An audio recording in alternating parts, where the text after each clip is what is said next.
Okay, this video is going to show you how to use screen-cast-o-matic to make a screencast.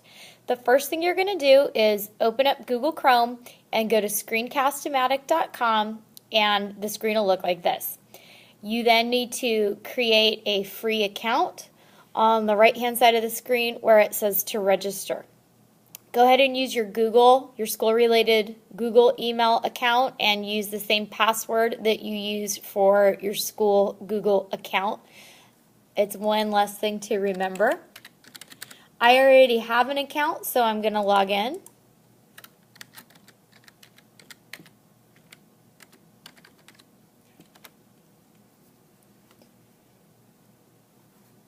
Once I'm logged in, I'm going to go up here and click Start Recording.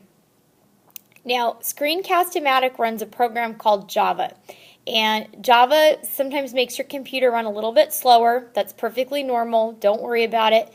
But you're also going to keep getting these buttons like what you see up here in yellow that tell you, they're asking you, are you sure you want to run Java? Do you want to run Java this time? Anytime you get a pop-up window that asks you something about running Java, here's another one, you're always just going to click Run. And just remember that sometimes your computer is going to process a little bit slower because Java just uses a lot of memory. So now that I'm ready to start recording, you'll see that I have this black and white kind of checker patterned box that I can drag to any size I want. That's your recording area. Whatever's within that box is what's going to record when you make your screencast. So once I have this open, I can then open up any kind of a PowerPoint or a Google Doc or anything on my computer screen that I choose to record. So I'm going to go back here and for a sample, I'm going to screencast the PowerPoint that I shared with you today.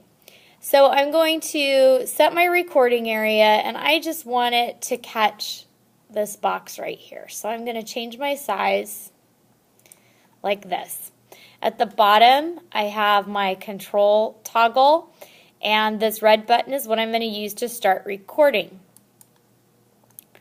It gives me a nice countdown so I know I'm recording, and it gives me a timer at the bottom. I'm limited to 15 minutes. So I'm going to click, and what you'll notice when you play your screencast back is that it makes this really cool yellow circle around your mouse cursor. So maybe I'm going to make a big deal out of your task today. When I play it back, I'm going to see that circle around my mouse cursor so it's easy to follow. So this is almost kind of like your pointer, and it's going to be a little more obvious when we play it back. So I'm going to go through my PowerPoint. I'm going to click on my slides. I'm going to do my thing. I'm going to talk about my concept or idea or my vocabulary word that Mrs. A wants me to make my informational video on. And when I'm all done with my recording, I'm going to click Done. Now, we had you create an outline or a script first so that you can hopefully do this in one take. But let's say I flub on a word, or I get lost, or the person next to me giggles and I need to start over. All I need to do is click down here and restart, and it'll ask you if you're sure you want to restart your recording, and I'm going to click yes. One word of caution, you can't back up and partially re-record. It's all or nothing. You have to completely start over if you choose the restart option. And then I'm going to record again.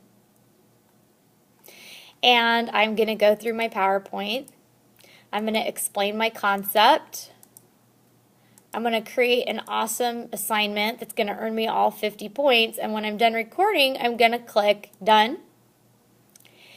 And this window is going to pop up, and then I can play it back to make sure that it's exactly what I wanted.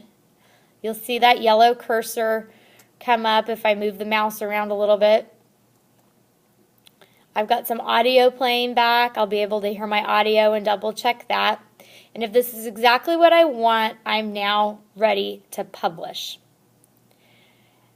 To publish it, you're going to publish to a video file, and you are going to save this file to the C drive of your Mini.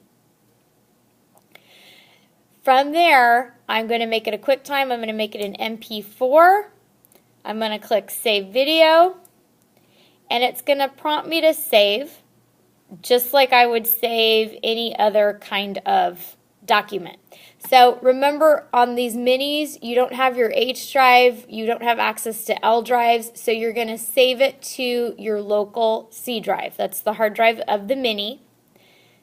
And I'm going to click save. You can name it whatever you want. So this is my informational video.